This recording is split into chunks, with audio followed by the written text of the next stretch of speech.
Rewind-A-Dynamite from the post-wrestling site. AEW, lighting up the fuse. Sit back and enjoy the bubbly as we hear from Jon and Wai Ting. Where we're going, we don't need roads. And if the buck stops here, this thing might blow. Everything you hear are opinions of the show. And if you don't like it, go to the forums and let them know. Hello, everybody. Welcome to Rewind-A-Dynamite. I'm John Pollock here with Wai Ting. How you doing? I'm doing all right. Just okay, eh? It's one of those okay days. Yeah, you know what I mean. I don't have complaints, but I don't have high praise either. So it's just okay, and that's fine. Yeah, I mean in these times, I mean that to me is almost that's a plus. Always, yeah. Things can always be worse. If that's what you're saying, yeah. Did you hear that? I don't want to say coincidence, but one day after we release our review, Donald Trump is asked in the press briefing his thoughts on Tiger King, and he has not seen it, and he may give some thought to this pardon for Joe Exotic. I did see that. How are things that we're going through the most alarming pandemic of our lifetimes? And there is a reporter that thought, this is the time to ask this question. This is vital information. Could you imagine? I couldn't imagine asking that question in that setting to the most powerful person in the world during this time period. I mean, I can certainly imagine it. The fact that I think people are talking about it and the fact we're even talking about it suggests that, well, that's the other part. Why? Like this clip went everywhere. Like this is top of mind for people. Tomorrow, this is going to be a big discussion point. Yeah. Of course. Maybe it's good to have distractions like that. It takes our mind off of more serious matters. Sure. Yeah, sure. I'll try and look at the bright side of things today. Everything well with you? Things are fine. Things are okay. Much like you, and not necessarily a spectacular day or anything, but yeah, things are fine. Things are okay. I'm tired. Okay, well, sometimes I don't like to like complain about too much, because I don't know. It's not nice to hear. I wouldn't want to hear somebody on a wrestling podcast complain about their day either. But it's just been a long week. There's been a lot of wrestling, a lot of podcasting. Again, I'm very grateful for the opportunity to be able to do it. But occasionally, yeah, it does. I do get tired. You don't have to apologize for fatigue. It happens. We have a bunch of shows up, hence the fatigue. Over the last day, we have put out interviews with Jim Ross, and I just did an interview today with Josh Gross from The Athletic, talking about all of the UFC insanity that is getting a lot of attention for what they are going to be moving ahead with and doing with their next 4 events happening reportedly in Lemoore, California, and then, of course, the secret island that is in play as well. So if you want to go check out those interviews, those are up. Plus, from Tuesday night, it is our review of Tiger King for members of the Post Wrestling Cafe. I did not know what this show was going to be like. I had some thoughts to share on my viewing experience, and lo and behold, 90 minutes later, I think Wai and I got most of it out of our system. I think so. I mean, I was really surprised by how many people were interested in this. And yeah, I would say a level of anticipation for this podcast as much as any of our other podcasts, I would say. So you can go check that out on the Post Wrestling Cafe. And Thursday, we're back with the Cafe Hangout happening at 3 p.m. Eastern Time. And Dark Side of the Ring, for those asking, we're going to review that Friday night on Rewind-A SmackDown. So that's some housekeeping notes. And WWE, they are getting set for another huge set of tapings. It seems like it is a lot of chaos that is going on as they are preparing for these tapings. So, like, it's been described to me as, like, I've talked to several different people, and from what I gather is that these tapings will begin Friday, and they're taping a lot of stuff. I don't know the exact episode numbers. I have heard from some it could be everything up until Money in the Bank, but again, this is very much kind of a fluid situation. So it sounds like they're going to get SmackDown out of the way first, and then tape the Raws, And on top of that, they're going to be taping NXT and all of this separately at Full Sail University with Raw and SmackDown at the PC. I've heard the idea that this Friday's SmackDown and Monday's Raw, they could end up being live shows, but I don't know if that's 100% confirmed yet. With all of this happening, obviously it's stretching them incredibly thin. For NXT, I heard like this weekend, they're hopeful they could do up to 6 episodes to tape. Like that's how far ahead they could be getting here. So again, these numbers could somewhat fluctuate, but that seems to be the latest here, that they are going to bank a lot of stuff. And I guess we're going to see how much they churn out this weekend. But an unbelievable amount that is on not just the talent, but all of the production, referees, agents, officials that are going to be having their heads spinning, I think, by the end of all of this. And it seems that this is going to be something that they are able to go ahead with despite this stay-at-home order in the state of Florida. Yeah. I mean, I'm sure every single day that they are able to get away with it is to them, an opportunity to shoot as much as they possibly can. And by the end of all this, I really can't wait for some of the podcasts that'll come out talking about this, or the documentaries that might come out talking about just the planning of and the production of these particular shows. That to me is the most interesting thing about these, because by the end of it, what we're watching on TV, it's they're fine, but I would just say that they managed to do a very good job of creating passable and sometimes even good like TV wrestling content under these circumstances. But I know for a fact that the more interesting, compelling thing is probably going to be the behind the scenes documentary about how these things are put together.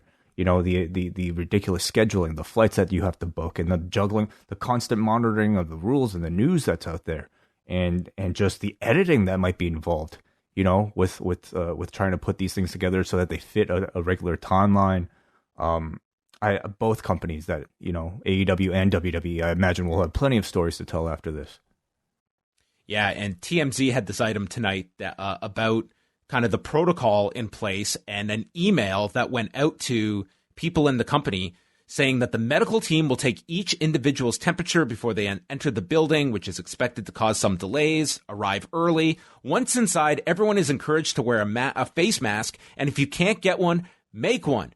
WWE explains how to MacGyver one together by sewing fabric, wearing a bandana, or ripping off an old t-shirt sleeve. The organization does note that masks should come off when cameras are rolling. Sure. I mean, that sort of circumstances is not that unusual to hear right now. I mean, I feel like some hospitals are recommending even something like that. It's kind of ridiculous, but there's a real shortage out there.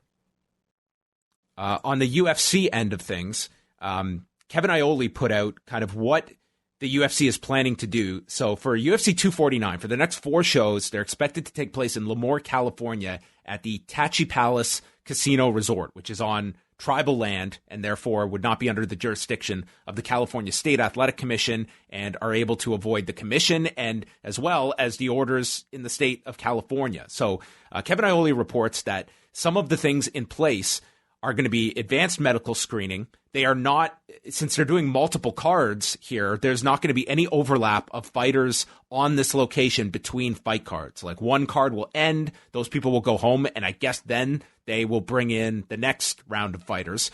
The expense that they are going to incur here include putting treadmills into every fighter's room, portable saunas. They're going to have a restaurant open with cooks and a kitchen staff. They're going to have an outdoor running track built. Housekeepers will not be allowed to enter the hotel rooms and nor touch the doorknobs. If you want any of your clothes done or towels, you'll just leave them in a basket outside. They're going to have a level 1 trauma center there for the night of the fights in case anyone has to be taken to the hospital. They're going to have twice the number of doctors working the shows and never have a group of 10 or more people in the same room. So that's kind of the safety measures that are in place. They, whenever Dana White has been asked about COVID-19 testing, he has essentially just given an answer of, we are on top of the health and safety measures. He hasn't really given an answer because there is no good answer to that. If he says yes, it's, how are you getting all of this testing for your fighters when there's people in much greater need? And if you say no, it sounds bad too that you're not testing for this virus. So there's really no good answer to that question that is, I think, going to satisfy people. But it would, I feel if they were testing, they would be clearly stating it. Oh, yeah. Yeah, I wouldn't think so. It seems like they are going to do everything, like spend any amount of money that they possibly can in order to ensure that these fights are happening. So it's crazy. I'm surprised that insane. It's a very mixed reaction. Like, I thought among fight fans, I would see it kind of like right down the middle, that there would be, half that are looking forward to this, half that have problems with it. But when it comes to like outside mainstream coverage, it seems like there are some that are just looking at this as, well, they're putting safety measures in place, and maybe it's time that you're starting to see other sports leagues now coming up with these alternative ideas of how to kickstart their seasons. With Major League Baseball, you hear the NHL flirting with like ideas, or at least tabling these ideas of potentially taking everything to North Dakota. Like, they are getting antsy. And I think that is the world at a whole at this point. Like, we have done our isolation, and now people are just getting extremely bored. And for some, when it's millions of dollars at stake, it's getting very impatient. So I think that this is kind of the next step. And I definitely have those concerns about people that are racing for a solution now, that are going to look at the UFC model. And if all goes fine, it's going to be the impetus for everybody to start getting back to work, and potentially doing it way too quickly when this thing is still a very big threat. For sure. Yeah. I mean, the one thing that'll really knock everything out of place, of course, is if somebody does test positive. But, a lot of, if we're talking like major sports organizations, of course, they would have similar resources to be able to throw that much money into something like that. Sports leagues. They also have to negotiate with their players, which is something that, I mean, it's a different situation that we're talking about with the promotions we're covering. Sure. Right. When it comes to team sports, though, can you still have those same measures? With with a sport like consisting of individuals participating, it'd be easier to isolate. You would think, the competitors. But if we're talking about a basketball game, can you take these same measures for like everybody that is about to participate? Sure. I've heard like brainstorming sessions about Major League Baseball, like coming back, where you wouldn't have an umpire. It would be an electronic strike zone. The players would not be in the dugout. They'd be scattered in the stands. Like, they're desperate. They're like, everyone is desperate to come up with anything, no matter how far-fetched an idea it is. And these are like, regardless of whether it's now or 6 months from now, you are going to have changes in mind of how you're going to adjust to the new world. And there's going to be some wacky ideas that are out there that might be a necessity. I just look at now, we're talking about this on April the 8th. And it's, I mean, for someone that wants to argue in favor of this, like, the WWE went through with everything. They went through with their WrestleMania. They got it on the air. They did it. They're getting around a stay-at-home order in Florida this week. And what has been the repercussions so far? Like, they potentially dodged a huge bullet with Roman Reigns, but thus far, I mean, there's been, if you're someone on the outside looking in, it's like, wow, they're doing this. And what's been the backlash? What's been the fallout? There's been no negativity. And if the UFC goes through with this, I mean, these leagues are just looking for an example to follow. And I think they're going to be pushing very hard. And that's the conflict in all of this, where people are naturally going to put revenue projections ahead of health and safety measures. Sure. Absolutely. Again, I mean, unless somebody, I feel like they'll be able to get away with it as long as there are fighters who really want to fight and who really need the fight. And as long as they all do. And as long as nobody gets, tested positive. So it's clear that nothing will stop them at this point. Raw, coming off of WrestleMania on Monday night, was up 9%. They did 2,100,000 viewers, so a bit of an improvement over the last 2 weeks. They were also up 21% in the 18 to 49 demographic, and we saw a pattern where it was 2,311,000 viewers, and then it fell throughout the show, finishing just over 1.9 million in the third hour. So I would say kind of in line with what I anticipated here. I guess you can at least say it did curb the loss of viewers that we had been seeing in these empty arena shows in the lead up to WrestleMania. And I guess that still meant to people that the night after WrestleMania still meant something, even in this format. And I do wonder if, the addition of this Drew McIntyre Big Show match at the very end might have played a part. Yeah, to me, like, the more interesting numbers are going to be what we'll see after this, without the pay-per-view bump, seeing what type of TV they can even produce. Yeah, I mean, just watching even Dynamite tonight, it just seems to me like there is going to be an erosion of viewers during this period. I think that's unavoidable. And with WrestleMania out of the way now, I would have to say that we're going to go right back to that. It's going to, I just think we're going to see decreases each week as these go on. Unless they have something really hot that is going to curb this. It just seems like the empty arena shows that it's just going to be very difficult to retain viewers. Dark Side of the Ring did 226,000 viewers for the Brawl for All episode, almost identical with last week's episode on New Jack.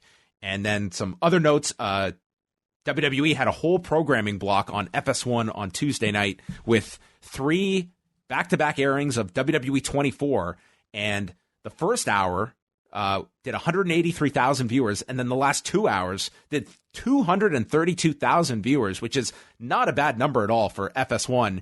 And then Backstage, that followed all of this, fell down to 140,000 viewers. So I found that interesting that of the 4 hours, it was Backstage that was much lower than the WWE 24 documentaries. Sure. I mean, I can kind of understand that. I think the 24 specials have always been really good, and they profile. I don't know which 24s they aired. Which one do you know? It was all WrestleMania. Those like WrestleMania specials they've done. It was right. WrestleMania 31, 33, 34. Okay, so I don't know. Maybe people just prefer the documentary style than these backstage shows, which are now being shot via Skype. Yeah, we're gonna have CM Punk on Skype next week. Oh, okay. Or whatever they're using. Zoom. Maybe. Zoom, perhaps.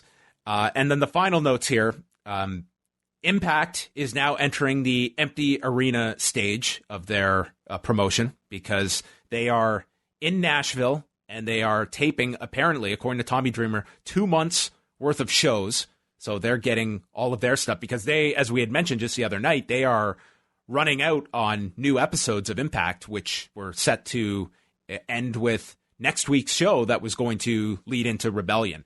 And then New Japan, they have canceled more shows, including Wrestling Dontaku in early May, and it was noted that they are now considering empty arena events. They have been one of the few in Japan that have not gone that route, and they have gone completely dark since February 26th. So you can certainly see the pinches being felt, and New Japan, even at this point now, starting to explore that possibility. I'm kind of surprised they haven't already, and I guess they didn't really know what the outlook was, but I think faced with the possibility of having their talents be out for 4 months, I feel like that's an alternative that I'm surprised they haven't already executed. I really wonder a month from now, if we're in kind of a similar state, how many US-based wrestling companies are running regular empty arena shows? Like, is Ring of Honor going to be looking at this? Or where are we going to see everybody follow suit at this point and continue? Like, WWE is the industry leader, and they're going to follow. Like, we know what AEW's what they're in. Like, they've taped for a while, but they will run out of episodes too at a certain point, and this might be the strategy because there's nothing that's going to stop these companies from doing these shows. So that may money. It'll be interesting to see how many others like hold out, the ones that can afford to, and I would imagine there's not too many that can. Yeah, I can't imagine these are cheap measures that everybody is taking, and certainly when we're talking about WWE and AEW, they can at least come up with like I think, a reasonable level of safety measures that you can have some faith and trust that they're going to do everything they can. A smaller promotion, I do wonder if, they would be able to promise like the same level of safety and precautions. Right. And I mean, in the case of Impact as well, like so many of those key people are from Canada. I mean, we have been told in Canada, like non-essential travel, they've encouraged against it. So if you are someone from Canada here going down for these tapings, I mean, is like, what are the ramifications of that? If you come back here, you're certainly self-quarantining for 2 weeks. You would hope. So all these, yeah, you would definitely hope. So those are all your latest news items. You can find the rest along with our most recent shows up at postwrestling.com and postwrestlingcafe.com if you want to check out the Tiger King review. But tonight, the review in question is Dynamite.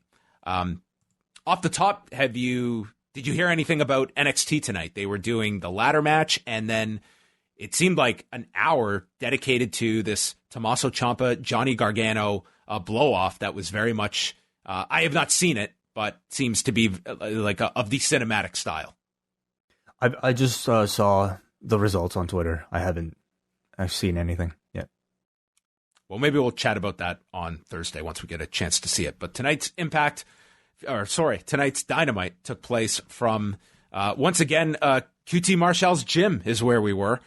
And it started off with Jake the Snake Roberts doing a tape promo asking if you would stand in front of an oncoming train or jump out of a plane without a parachute, because those are equal to standing in the ring with Lance Archer. In all three cases, you'd be done for. He remarks that Marco Stunt was an idiot, and he thinks Cody might end up losing to Shawn Spears tonight just to avoid Lance Archer. And he asks Cody, "Are you a man or a mouse? Squeak up." Very Jake-like style of promo, and to start the show off with it, I thought it was a good move. Sure. I like these tape Jake promos. I mean, I hope they sat him down in a dark room and had him cut 20 promos. Mm-hmm. Tonight on commentary, it is Tony Schiavone, and I don't know if you noticed, Chris Jericho was on commentary on the show tonight. I did notice, yes. And he was wearing gloves. Does he not always wear gloves as part of this whole thing, this getup? Maybe he has in the past. I guess I haven't noticed them before. I thought he was maybe just making a public safety message. Could have, yeah. I thought Chris Jericho was the star of this show. How did you feel he was on commentary? Yeah, I felt very much the same. I think if you're gonna pinpoint any sort of new feature about this particular edition of Dynamite, it's the chance to be able to hear Chris Jericho on commentary for 2 whole hours. And much like how I feel like even though he's not technically like one of the executive vice presidents, it is clear to me that he's taken a great role in the production of this show, at least with his own programs, and I wouldn't doubt many contributing him to many others as well. Just even if it's simply leading by example, like you saw perhaps a couple weeks ago when they were doing those reactions in the box in the room. It just felt like Jericho was seeing the results, not very happy with it, so he decided to go in there. And this is all me making it up in my head, but because he went in there and he just lit up the room, and it was almost as if he was showing everybody, this is the amount of energy you need to put into this to make this shit work. And that's kind of how I felt like Jericho was looking at his role on this show, was to see that, was to show the world that, hey, for these empty arena shows, you have to be charismatic, you have to be entertaining, you have to wake the room up like you would for a rock show. And it seemed like he was, there to bring that energy for the entire thing. I thought him and Schiavone they had a ton of chemistry. They had so much fun together. And, there were parts of this show that I was really starting to feel the drag of these empty arena shows. And it was Jericho's commentary that I found myself paying the most attention to. And maybe it's too much at times on commentary where you're so focused on his lines and what he's saying. But I thought he was incredibly entertaining on commentary for the 2 hours, and knowing that he'll probably be on a bunch of these shows. I think that's a great utilization of Chris Jericho, more so than like wrestling a match here and there. For these shows, I think that's something that's kind of interesting for these shows, that you get Jericho for 2 hours here. Yeah. Starting off, I mean, he's your biggest star of the show, and by putting him on commentary, you essentially have him, in a role for the entire thing. Up first was Lance Archer and a gentleman named Alan Engels. And Archer took this guy by the throat and gave him an overhead suplex. And Jericho referred to the guy as Alan Eagleson, which was great. And then he gets killed at the blackout in a minute 39 that Jericho said was a better blackout than the Scorpions could ever play. He was very complimentary of Archer. Being a heel, he was very complimentary of all the heels, of course. But he was also very complimentary of the babyfaces as well. But overall, like you said, I felt like the standout. It was a good squash match for Archer, but the standout to me at this point in time was listening to Jericho on commentary. They went right to the next match, and it was Britt Baker and Hikaru Shida. Jericho is talking to Tony like he's all excited when she's identified as hailing from Kanagawa. And he goes, Tony, have you ever been to Kanagawa? I have not been to Kanagawa. I've been to Kanagawa. It's a dump. And the match starts, and he is searching for the term. He is calling Baker and her intelligent feet, well-schooled feet, and later he realized he was searching for educated feet. And he compared Baker's boots to those of Ace Frehley's. Jericho was putting over Baker for knowing what camera to look into. She's such a star. And then shared a story that Jackie Crockett once told him, you find the camera, I'll make you a star. And Tony loved that there was a Jackie Crockett reference on this show. The local wrestlers end up holding Britt Baker on the guardrail, plenty of distance here, and Shida then delivered a running knee strike. We went through the commercial. Shida's got a triangle on, and Baker gets to the rope and hits what is called a side Pittsburgh leg sweep by Jericho. She goes for the lockjaw, and Shida avoids this. And then we see Shida and her exchange in strikes, and this enziguri that comes up low, and then all of a sudden Baker is kind of dazed, and her nose is busted open. Baker rolls through and goes for the lockjaw again, and instructs referee Paul Turner to take off his latex glove so that she can put the glove on, because she learned the lesson from Jimmy Havoc versus Cody if she was going to apply the lockjaw. This was really fascinating. Yeah. I think I was really just caught off guard with the amount of blood coming from her nose to even fully comprehend the spot. But I guess the spot with the glove was probably playing regardless of the blood. I would think so. Yeah, I thought, well, there we go. We're learning. So as she's all bloody, Jericho says she's gone from Ace Frehley to Gene Simmons in the same match. She is a mess from this nose break, or this nose being busted open. Shida's mouth is then placed on the bottom rope. This took the sanitation level down a few notches here, as Baker went to break her teeth, but Shida dumped her onto the top turnbuckle off her shoulders, and then a running knee strike, pinning Baker, and Shida has now won 8 of her last 9 matches. Yeah, that stat is actually quite impressive, and to me, it absolutely feels like Shida is now feeling like she's standing out amongst the division as, the number one contender. The stat was that she has been number one contender for 10 weeks, which is an AEW record, I'm told. I thought it was a good match, It was really interesting, I think, as is often the case when you see blood. Interest was certainly heightened once you saw that, because it added a level of realism to it. I thought Baker did a great job of, I think, making sure the camera caught the great visuals of her with her blood. She probably felt like this was her Becky Lynch moment. She found the camera. She did. That's right. She is so charismatic as a heel. I love the moments in the match where she just pauses to talk to Tony Schiavone through the camera. The amount of, I think, great heel improv she's been able to showcase, not just in the match, but last week as a part of the crowd, has been a real standout to me. Yeah, she is. She's just been great in this role all year so far. And Shida wins, so obviously they are going with her. I guess the question is when they will have access to Nyla Rose again, that you can eventually do that title match. Kenny Omega and Michael Nakazawa are in this trailer, and they're talking about their times together in DDT, and they've got a match tonight against Chuck Taylor and Trent Beretta. And they want to come up with a team name. Nakazawa suggests, why don't we call ourselves the Best Friends? And Omega says, well, that's already their name. And Nakazawa says, wait a minute, you're an EVP. You can change it. And with that, Orange Cassidy walks in, kicks open the door, and the Best Friends walk in. They have heard everything, and they agree to put their name on the line, and they are going to battle for the title of Best Friends later tonight. You know, they needed a way, I guess, to set up this match, and this was like about as silly of a way as you could probably imagine. I found this interesting because this was the type of humor I think you would have typically expected on something like a BTE. And, you know, in the past, I feel like they've taken great care in maybe withholding like that level of, I think, kind of weird, more like, you know, fourth wall breaking type of humor onto, you know, from preventing that from like directly going onto TNT. But here, I guess, I mean, I don't know how many options they really had. And so you're directly translating something that, you know, is definitely really silly and in some cases not very sports-like or very believable directly onto TNT. And in the case of Michael Nakazawa, a character that I think, you know, most of the time even on Dark, I wonder how much the audience really accepts him. But they did a Michael Nakazawa match on TNT here. Yes, and we'll get to that.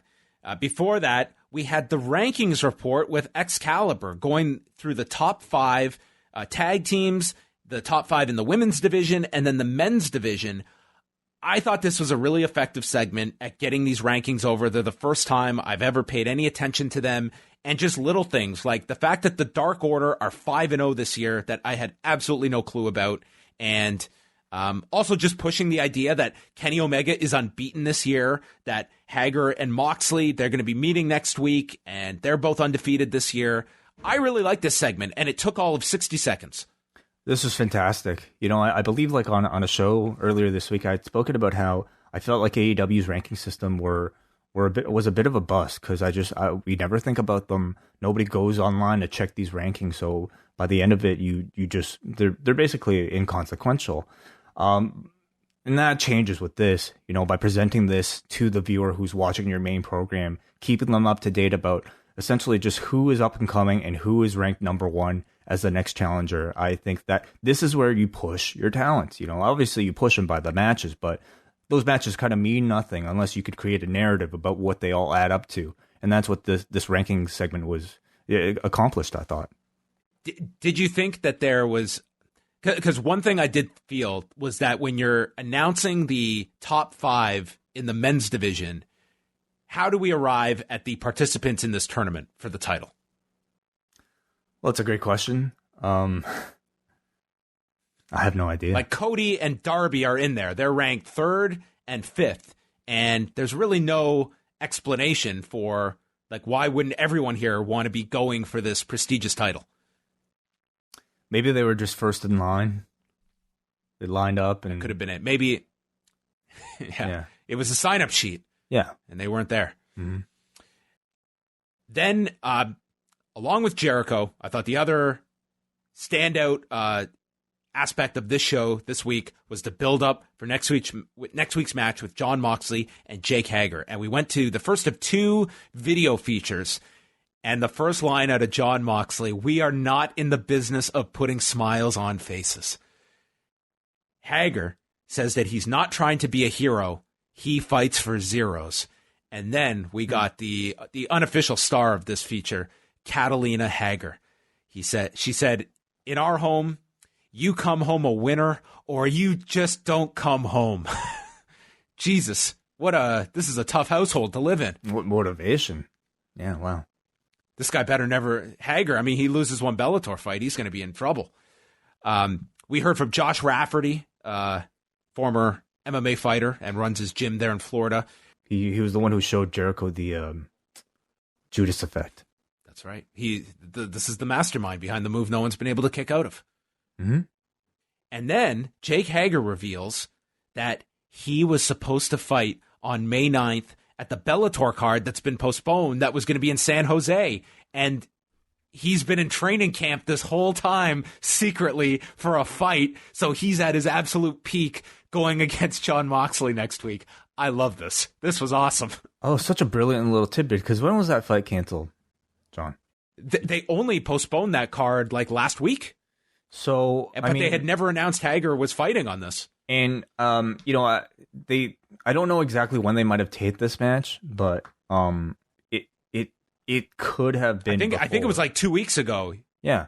So it was probably even before the announcement. So it tells you that perhaps they shot this video, sometime within the last week. And the addition of this little tidbit in there, I think, is wonderful because it tells you that, you're getting Jake Hager at his best. You're getting Jake Hager at the level that he would have been at training for a real MMA fight. So it just kind of raises the stakes and tells you that you're going to see like a Super Saiyan level Jake Hager this time. And that could also be his explanation for not being in the TNT Championship Tournament. He was training for a fight. Or he missed the sign-up sheet. That I give more credence to the latter. He didn't have a pen. No, that's right.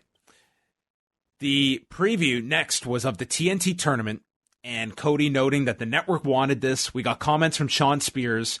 He said that Spears has been turning on him since OVW. He's got a scar on his head from the chair shot, which they replayed, and Cody doesn't believe that Spears can beat him. This video was fine, but did you see the promo that Cody did with the cigar? That was online?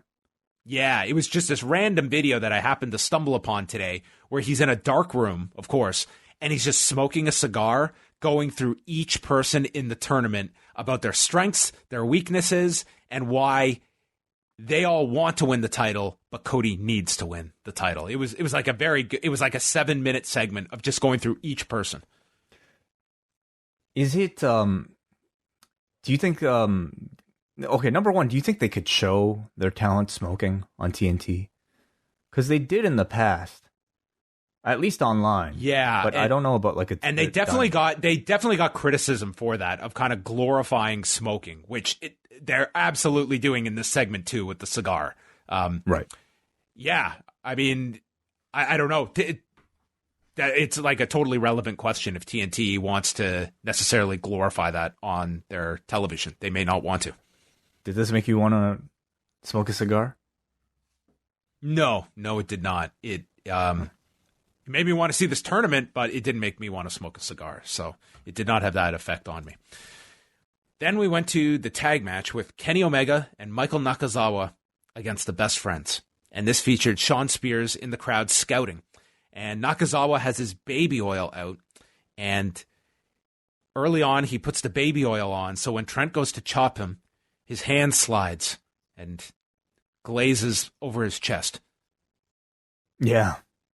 And then did you notice, like, there was a real obvious edit here when they cut to the crowd, and it was almost like they went right from the oil chopping spot to like just Kenny's tag. Yes. So I don't know if they just had to cut it for time, but it was just like it was a very clear edit. Yeah, I did notice that. Then the Best Friends take over and hit double pescados to the floor that Chris Jericho calls house show dives. Okay. The OC, Orange Cassidy gets into the ring. The Best Friends go for a hug, but they get yanked to the floor. So then Omega and Nakazawa go in for the hug, and Cassidy avoids them. Then we have Omega firing up with the "You Can't Escape" into a backstabber on Trent, followed by the Snapdragon. And this is where Jericho's saying, I like the cleaner version of Kenny Omega. I like this version. And then from there, Nakazawa leaps up to the top with an Olympic slam. They do a doomsday device. And then Michael Nakazawa goes into his trunks, pulling down his underwear to utilize the ultimate Venom arm onto Trent. This prompted Jericho to do his Vince McMahon, he's going to puke. He followed that with an STO, only getting a 2 count. And then Nakazawa missed with the Venom arm and put it into Kenny Omega's mouth. This was disgusting on the best of times. They double team Nakazawa. Omega makes the save. And then Trent does a pile driver. Nakazawa kicks out. Omega's taken out. And Strong Zero puts down Nakazawa as the Best Friends maintain their moniker. Yeah, I wonder how the CDC looks at, putting your thong into your friend's mouth. I wonder how that... I don't think they have not put a statement out yet about that. Anyway, like I said, this was a Michael Nakazawa match, straight from DDT. And I thought it was really interesting to see this style of match in front of an empty arena. What was essentially an empty arena. Because, I mean, the people that they had around the ring, I don't even know if they knew how to react properly to this. I didn't love it.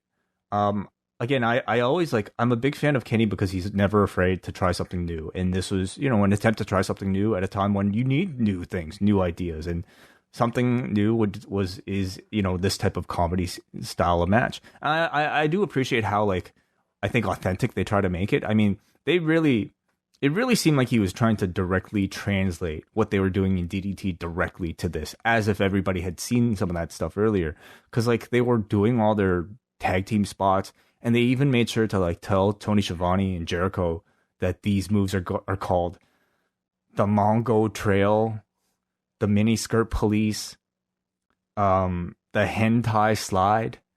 There's this real history between these two that I felt was being directly translated to this. But because it's so different, because of the lack of audience there to even react to it, for me, it didn't really work. I generally go into these matches with an open mind. If it works and gets over, then great. In this setting, it was very tough. And I think as well, it's more so Kenny Omega just has these multiple roles on screen that I think people understand that there is a side to him.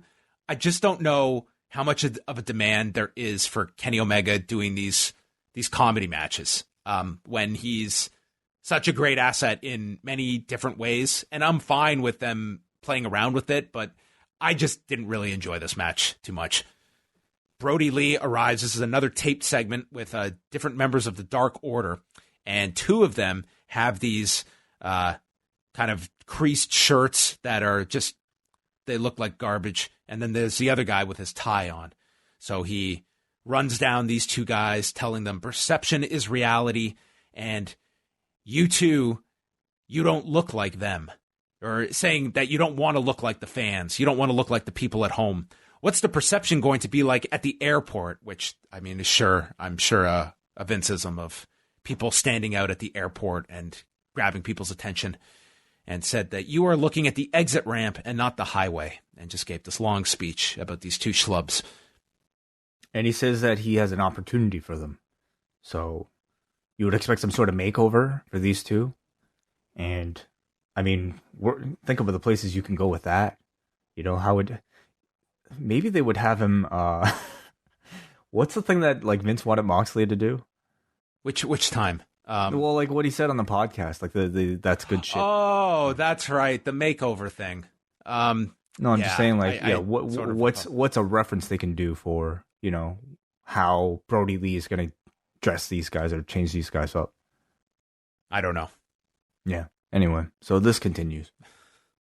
Britt Baker is all bloodied up, and she cuts a promo saying that Shida is not a role model. She's the dirtiest wrestler that she has ever faced, and she's just lucky that she didn't touch my teeth, but then says, I could fix them myself anyway, because I'm a dentist. Seems like it was just an opportunity to take advantage of that impressive visual to cut a little promo. And then we revisited the Jake Hager Moxley build-up, and this was all about Jake Hager's submission game, focusing on the arm triangle choke. Catalina thinks that this match is going to be a walk in the park because he's a disciplined athlete, and he's trained for all of this. Whatever Moxley can throw at, Hager has an answer for. Hager says, I'm here to provide for my family, and Hager is going to hit Moxley harder than he's ever been hit, and he will be the new champion. Moxley says there will be no judges, no scorecards. I'm going to fuck you up. Cool. Yeah. I mean, this was felt very much like a MMA build-up video. And I think I was really impressed again at just the fact that they were able to accomplish so much on such a limited schedule. To me, it seemed pretty evident that I felt like both of these were being shot probably from their homes with separate camera people locally. And the fact that I thought it came together relatively well is really interesting. And it bodes well, I think, for the future. The fact that they can still be at home without traveling and still be able to create like compelling build up to a match. Yeah, I thought these were really well done. I mean, the objective of all those UFC countdown shows, it was not about building up the champion. It was all about creating doubt, believing that the challenger can beat the champion. And I think that was the same kind of goal here, was to create doubt, to make you believe that Jake Hager can beat this guy. And I think that was the whole focus of this. I really like these features. It built up the match very effectively. It was certainly the most I think we've seen Jake Hager speak like a real person. And I thought it did a great deal to like explain who the guy is. He's not just a silent guy. He's not just a guy, I don't know, doing push-ups or whatever. He's a killer. He's a trained assassin.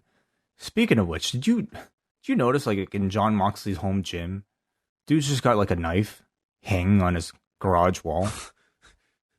I didn't notice that, but hey, you never know when you might need it. If your branches get out of control and you got to do some hedging, or got to be ready.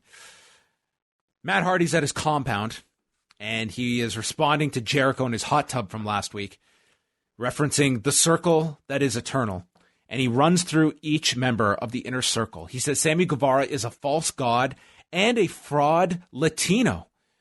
He refers to Proud and Powerful as loud and devourable, and he loves Puerto Rican food, insinuating he might eat them.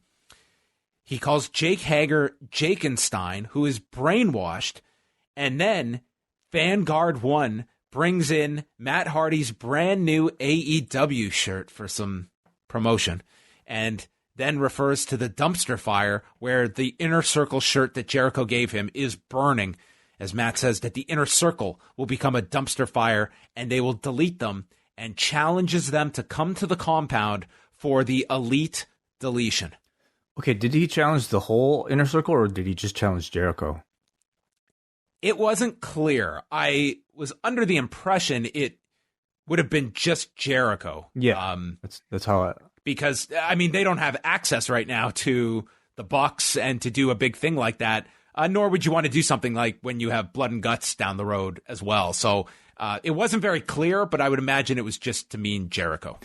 Well, in either case, I think, those are the main kind of ingredients you really need. But, I mean, this seems to promise, the next line of Broken Matt Hardy cinematic matches. And, what a perfect time to introduce one of them, because there's absolutely heightened interest in seeing AEW's version of, a Matt Hardy final deletion type of match coming off of WrestleMania. So I'm quite looking forward to this. I think it's kind of up the stakes. Like they have to improve upon what's been done in the past. I would say. But, I certainly trust, if you're going to do it with anybody, the level of creativity that somebody, both like Matt Hardy and Chris Jericho, and the two of them working together, I'm really looking forward to seeing what they can come up with. And, again, throughout the show, I was really impressed with, again, how AEW's managed to be so free to let everybody shoot their own things to air on their national TV show, because this was, to me, clear it was another, something you would have seen on his YouTube channel. I wouldn't doubt if Rebby even shot this or something like that. And it's a point in time when TNT and AEW really need that extra footage, and they have a whole roster of guys who are clearly comfortable in shooting their own stuff. Hey, if this elite deletion is a giant success, then when it comes to outside of the ring content between the Edge 24 and this, I think the state of North Carolina would be leading the way for best non-wrestling content of the year. Is that how we're judging now, by state? I'm just saying North Carolina, between that Edge documentary and then this, I mean, they're clearly ahead of any other state to me. It is the hotbed, yeah. Though I guess you might lean Florida right now. It'd be neck and neck between Florida and North Carolina. Sure, yeah. Up next was Brodie Lee versus Lee Johnson, and Lee destroyed this man with a spinning side slam and a discus lariat in a minute 23. Yes, and afterwards Brodie Lee tweeted that he gets to retain Lee. So I guess the name was unofficially on the line here as well. So he beat Johnson. So, yeah, he was, I mean, squash match, very dynamic, very aggressive in-ring style. It's nice to see Brodie Lee wrestle again. He was making a lot of eyes at Marco Stunt, so teasing something there. Yes. Yeah, he was there in the front row, alive after last week's mauling, and Marco Stunt is going to be Spike Dudley in this promotion where he just gets killed by dudes. Pretty much. I mean, I hope they don't overdo it because, we just saw him get beat up by Lance Archer, so I don't know. Maybe there's a bit of a danger there. But, I mean, this seems to be a bit more of an involved storyline than just, a squash match. So we shall see. Then we had a history of Cody and Shawn Spears, and that took us into the main event, which was the first quarterfinal match of the TNT Championship Tournament. Shawn Spears, Cody, no Tully Blanchard, no Arn Anderson, but we did have Brandy Rhodes in Cody's corner. And they start off, and they're doing like a heavy wrestling influence with the two just going back and forth. First big move was Cody missing a moonsault off the top and then taking a reverse neck breaker by Spears onto the floor. And this is where they go to commercial break. And as they're fighting around the guardrails, Chris Jericho says, "Someone asked why there's guardrails here." Well, they're here because you can hit people with them, which was Chris Jericho answering Dave Meltzer on national television. Okay.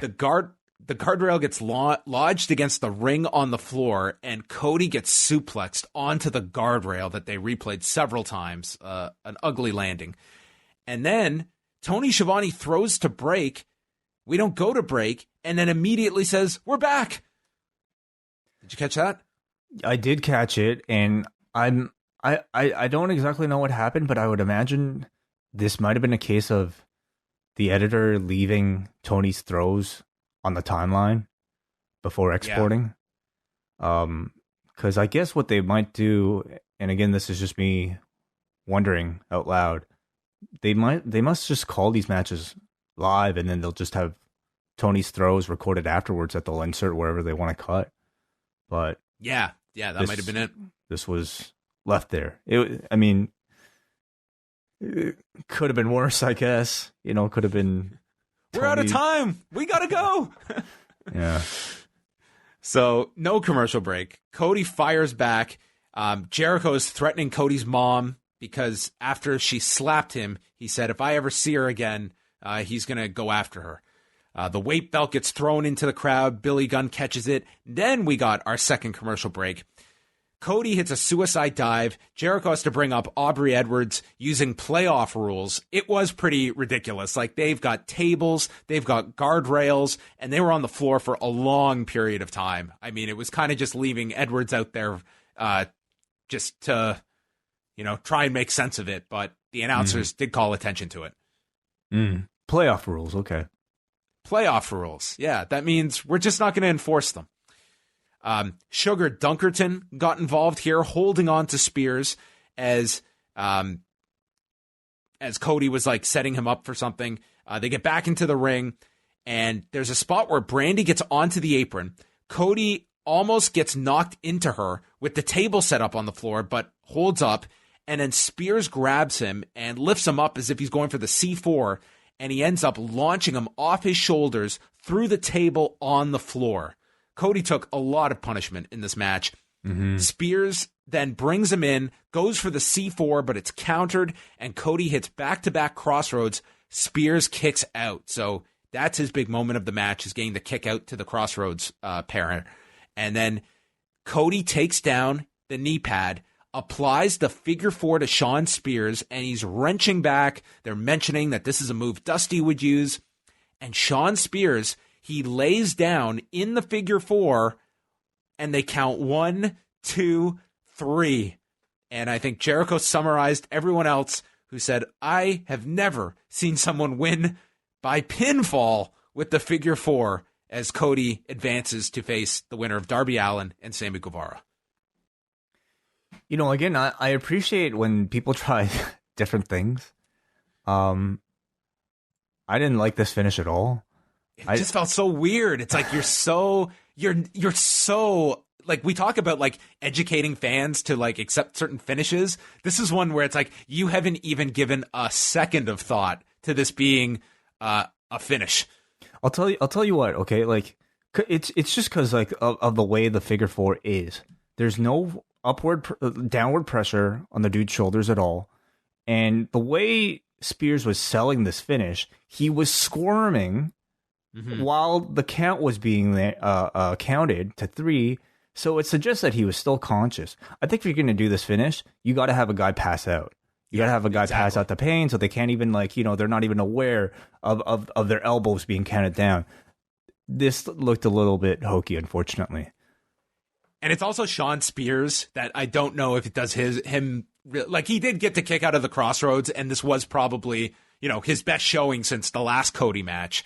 I thought the match was good, but I wasn't overwhelmed by it. But they had their moments. I mean, they kind of took me out of it, like with all the stuff on the floor.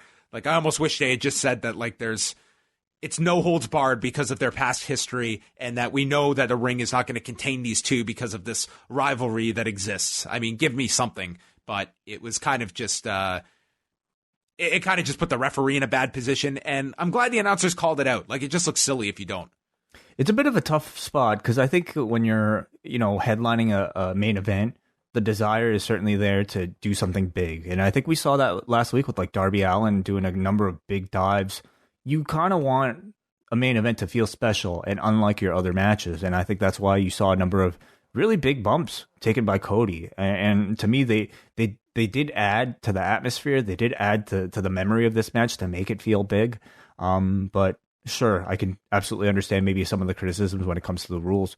But beyond that, I thought throughout the entire episode, there was a good atmosphere throughout everything created by Chris Jericho and created by this, the people surrounding ringside. This was a serviceable main event. Yeah, like I don't want to say it was bad. Like I got into the match. I did overall like the match. As a whole, I thought the highlights of the show were Jericho and the Moxley Hager stuff. I didn't so much enjoy the Nakazawa match. The squash matches were fine, effective for what they were. But this was a show that I would say I was really kind of feeling the empty arena fatigue of some of these shows. I don't disagree with you. To me, the standouts of this show was really kind of anything but the in-ring. I really enjoyed the Moxley Hager stuff. I liked the rankings video, as simple as that was. Yeah, that was very good. It seemed like Matt Hardy, the Matt Hardy video was kind of like typical Matt Hardy fare, but like it seems to set up something with Chris Jericho that I'm looking quite forward to. Even the Brodie Lee thing I think is really interesting. To me, like it's almost become a strength of AEW now, the fact that they have so many out of the ring elements. When they first started, I think that was one of my criticisms, was that everything was taking place in ring. Well, now that they're kind of like forced to get outside of the ring due to limitations, I'm happy to see a lot more pre-produced stuff. Mm-hmm. You know who we need to hear from again is, he's been gone for a bit now, is MJF. We need an MJF promo on this show. Just a tape promo. That would depend though on whether or not he's got a match coming up, whether or not he'll be flying in from wherever. That's a fair point. I mean, given where he lives, like he might not be available. So what's he even building up at this point? So it's a number of those guys from that area, like the Proud and Powerful dudes we haven't seen. Yep. Like the New Yorkers or the New York area guys are really interesting. Yeah, this is the Florida Georgia crew that we're gonna be the Florida Georgia line. Yes, exactly. All right. Well, tonight's episode of Impact on the forum generated a 7.89, so a very healthy rating from our listeners. We'll start off with Alexander from Portland. He says, thrilling night for AEW. Jericho giving everyone names such as Cody Exotic, mispronouncing Tony's last name the entire night was amazing. Archer looks like a beast. We most likely saw the best comedy match of the year, and Britt had her best in-ring outing. While I'm not the biggest fan of Spears, him losing how he did protects him. Hopefully we see more showings like that out of him. Lastly, the Hager Moxley videos were phenomenal. If you told me a few years ago that I would be excited for a Jake Hager Dean Ambrose match, I wouldn't have believed you. He gives this an 8 out of 10 and perhaps his favorite out of the empty arena shows. His question: AEW supposedly has months of shows taped. During this time, Nyla Rose and Adam Page have not been wrestling, and they're both champions. How do you think AEW will maintain steam in the tag team and women's divisions when neither title can be defended? Do you anticipate the champions being stripped in the near future, or do what they're doing with Jordan Devlin, where there's an interim cruiserweight champion in NXT? Well, I think, the Devlin one, they saw an opportunity to create a new tournament out of a need for, out of a lack of a cruiserweight champion being there.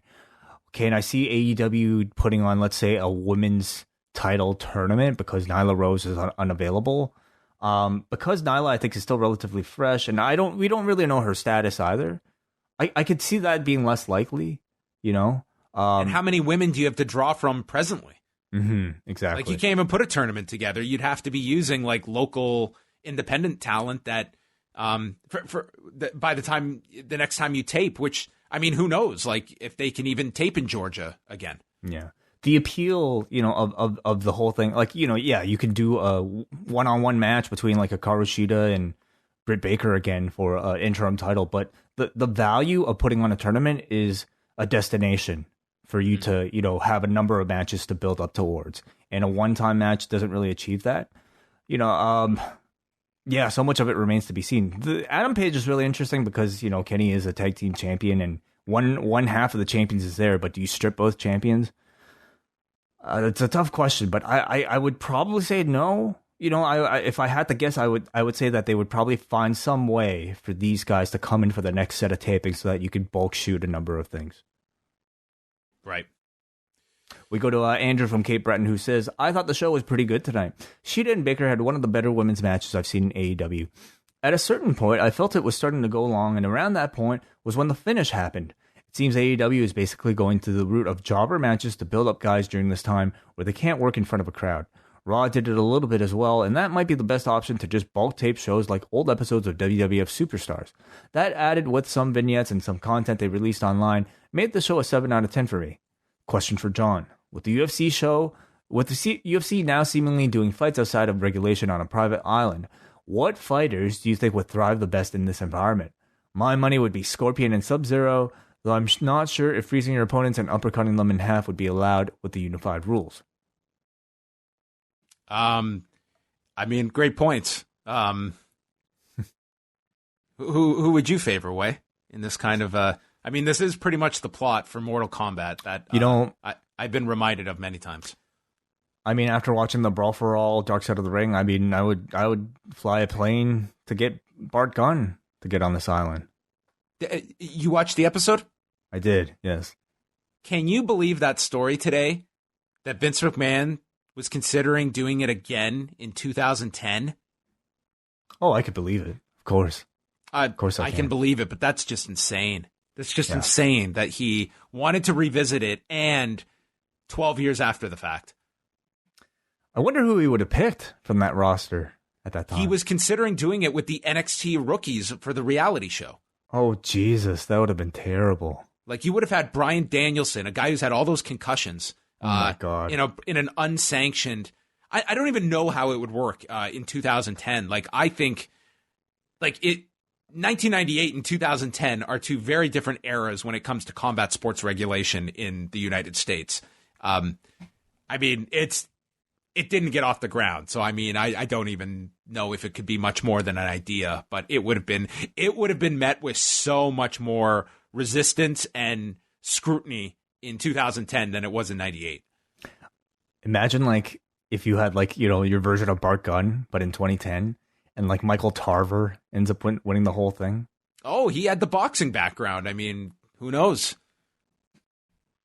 Wow, bizarre. I'm just imagining that. Imagine like Heath Slater, dude, in like, or Wade Barrett. Yeah, that would. Yeah, he's a bare knuckles boxing champion, right? Or whatever. Would have been insane.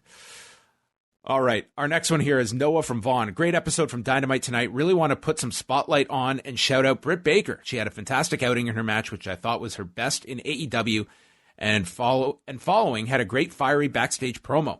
Jericho on commentary was fantastic all night long, and I hope he continues to do commentary on these empty arena shows.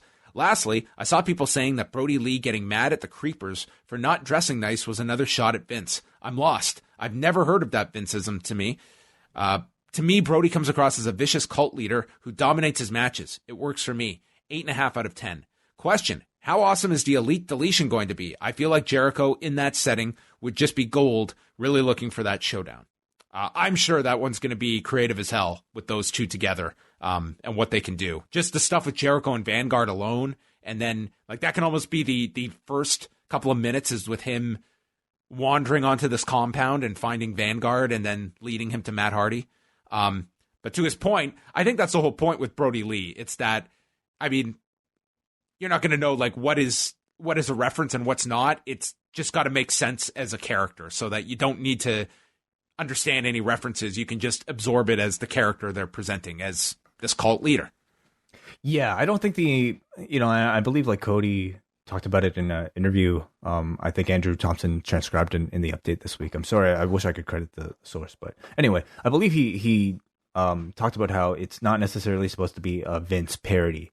Maybe Vince influenced, but I think it's in their best interest to just stay away from that level of, I don't know, cheap, billionaire Ted type of spoofing. Mm-hmm.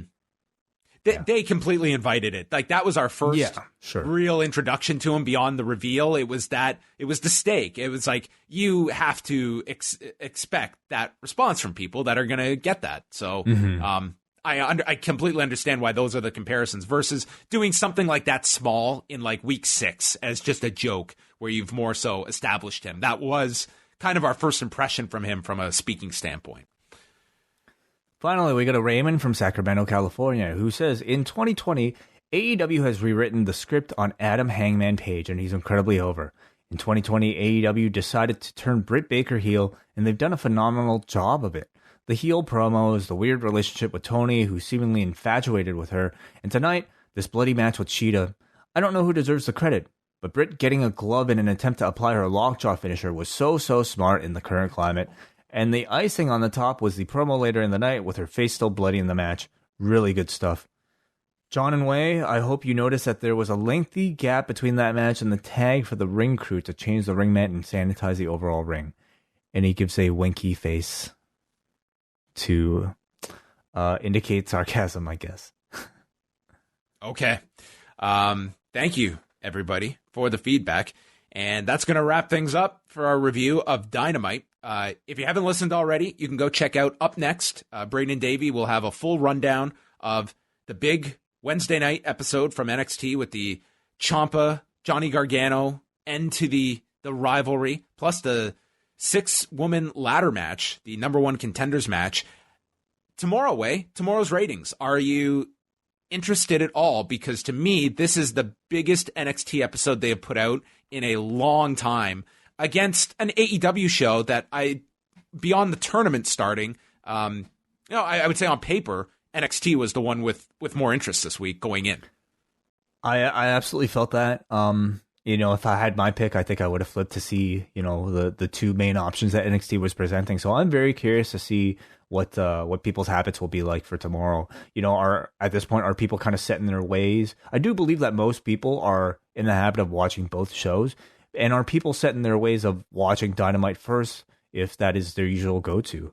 It'll be really interesting. I think they are. I do feel AEW is going to still be watched by more people, but I am curious how close it is, because I think there was definitely more promotion and hype for this NXT, but I do feel the viewing habits are not going to lead to NXT winning. But we'll see. It's at least a week where, quite honestly, like the numbers coming out are, they're just kind of standard, what you can expect. Tomorrow will be kind of interesting. Do you have a range, Jon, like where you might see AEW, for instance, coming up at? Because last week we're coming off of very low. It was 685 and 590 last week were the two. Sorry, not their worst, but their third worst in their. It was AEW's lowest of the year. NXT, it was among their lowest. Yeah. So, I would say I'm going to predict. Do they bounce back at least? I think there will be a moderate increase for AEW. I'm going to guess AEW around the 770 mark, and I'm going to put NXT around 690 to 700. That's my guess. I think that's a good guess. I mean, can that be seen as, if you're WWE and you're looking at putting, we put a takeover on TV, do you consider that a success? A minor one. I wouldn't say a gigantic one. I would say that if they only do 700, I would say at a different time period, you'd be disappointed by that. Today, I think it'd be, at least it's an increase. Yeah. So, yeah, we'll see what it is. I don't know how much stock you put into these numbers right now, but yeah, it is, this is really the top 2 matches that would have been at TakeOver, or at least the 2 most anticipated ones. So this is as big an episode as you have. Also worth noting is I did start watching NXT, so I didn't see much of it, but Mauro Ranallo does call the ladder match. I think he calls the first hour of the show. Interesting. But you don't see him there, so I imagine he did it remotely. Interesting. Cool. So there you go. And solo as well. He was not with Beth or Nigel or anybody. All right. That's going to wrap things up. But wait, we are back on Thursday. Yeah, we'll be back for the Cafe Hangout at our usual time of 3 o'clock this week. John and I will be talking about this edition of NXT, and we'll be opening the phone lines to take your phone calls about anything you guys want to talk about between WrestleMania, UFC, AEW, anything that's pretty much out there. Yeah, we've had a number of guests on the site this week, so Cafe Hangout on Thursday will be all dedicated to news and your phone calls. So don't be shy, do call in. We're looking forward to it, and all Cafe members can listen live 3 p.m. Eastern Time. And that's it for us. Have a good night, and we'll speak with you Thursday.